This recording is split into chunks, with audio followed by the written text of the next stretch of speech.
Hello বন্ধুরা, সবাই কেমন আছো? আশা করি সবাই খুব ভালো আছো। তো আজ আমরা চলে এসেছি বাস স্ট্যান্ডে। আর মুকুন্দপুর থেকে এইচডি 16 বাস ধরে আমরা যাব হচ্ছে পৈলান মন্দিরে। তো চলো, আমরা বাস পেয়ে গেছি স্ট্যান্ড থেকে, উঠে পড়ি। তো চলো, আমরা বাসে উঠে গেছি আর পৈলান মন্দিরের সমস্ত ভিডিওটাই তোমাদের সাথে শেয়ার করবো। আর আমরা দুজনেই প্রথমবারই যাচ্ছি, তো চলো দেখা হবে। তো আমাদের বাসটা ছেড়ে দিল আর এখন সময় হচ্ছে 3:30, 3:30 বাজে। তো দেখা যাক ওখানে আমরা কখন পৌঁছাই। তো এই প্রথমবার আমরা দুই বান্ধবী একসাথে বাইরে বেরোলাম। এর আগে আমরা সবসময় বান্ধবীরা সবাই মিলে 2-3 জন সব বান্ধবীরা মিলে একসাথে ঘুরতে যেতাম। তো এটা আমরা দুজনেই একদম আলাদা সিদ্ধান্ত নিয়ে বেরিয়েছি। এটা খুবই বাজে সিদ্ধান্ত, এরকম সিদ্ধান্ত নেওয়া উচিত নয়, সবাই একসাথেই ঘুরতে যাওয়া উচিত। তো চলো, এটারও একটা কারণ আছে, এর জন্যই আমরা দুজন আসলাম।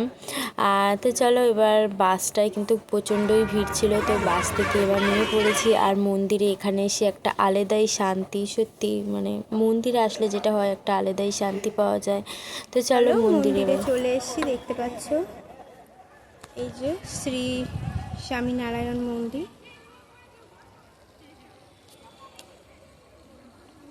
আর এখানে এসে আমরা পৌঁছেছিলাম 5:30-এর দিকে।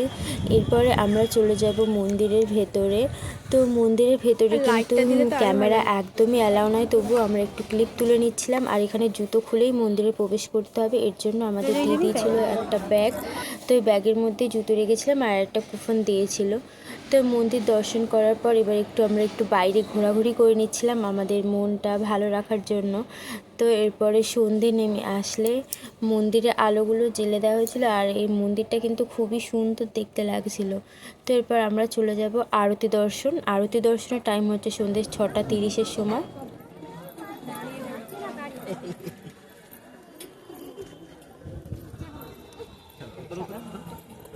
অনেক বড় গেছে না, পার নিচে নামবো। তো আমরা আরতি দেখে নামলাম। এখন যে আমরা আরতি দেখে নামলাম সন্ধ্যা 6:30। আরতি দর্শনের পর চলে আসলাম জুতোর কাউন্টারে জুতো নিতে। আর অবশ্যই কিন্তু একটা কুপন দেবে, ওটা কিন্তু যত্ন সহকারে রাখবে, কারণ ওটা হারিয়ে গেলে জুতো পেতে অনেকটাই সময় লাগবে।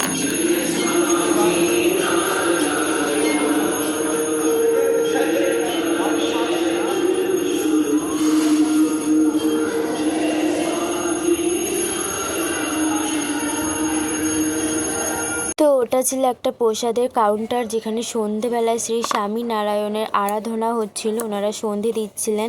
আর এরপরে বাইরের কাউন্টার থেকে আমরা একটা জলের বোতল নিয়ে নিলাম। আর এই মন্দিরের ভেতরে আছে একটা শপ, তোমরা আসলে দেখতে পাবে এই শপটা। আর এর মধ্যে ঠাকুরের বিভিন্ন ধরনের জিনিস পাওয়া যায়, যেমন ঠাকুরের মূর্তি আছে, ঠাকুরেরই ব্যবহারের জিনিস, প্রদীপদানি, ধূপদানি, এছাড়া ধূপকাঠি এগুলো আছে। আর এছাড়াও এখানে এই শপটার মধ্যে ছেলেদের কিছু জামাও আছে। তো দেখতে পাচ্ছি এখানে ছেলেদের কিছু জামা কাপড়, আর এখানে কিছু কসমেটিকও আছে। এছাড়াও আছে টমেটো সস দেখতে পাচ্ছি, কিছু খাবার জিনিসও আছে। আর এখানে শ্রী স্বামীনারায়ণের কিছু বইপত্র এখানে আছে, যেমন বইগুলোর নাম কিছু কিছু বলছি, যেমন সৎসঙ্গ দীক্ষা, সৎসঙ্গ বিহার, নগর দর্শন, গল্প সময়, সুঅভ্যাস, কুঅভ্যাস। এছাড়াও এখানে কিছু সিংহাসন রাখা আছে আর ঠাকুরের। এরপর মন্দির দর্শন করে বাড়ি ফেরার সময় আর তোমাদের সাথে একটু ভিডিওটা তাই শেয়ার করছিলাম। আর এখানে যেই পায়ের চিহ্নটা আছে এর সম্বন্ধে আমি তেমন কিছু জানি না, তোমরা যদি জানো অবশ্যই আমায় কমেন্ট করে জানিও।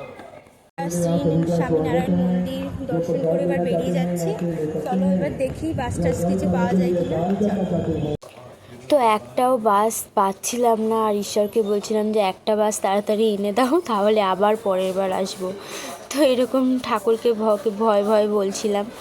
আর কি বলবো, তোমরা যদি আসো তাহলে অবশ্যই বেলা থাকতে এসো, বিকেল টাইমে এসে তারপরে ফেরার সময় এই ধরো 7টা, আমরা 7:30টার সময় বেরোবো, একটাও বাস পাচ্ছি না। আর যাও বাস পাচ্ছি খুবই ভিড়, উঠতে পারছি না। তো এরপর আমরা বাস পেয়ে খুব ভালোভাবেই বাড়িতে ফিরে যাই।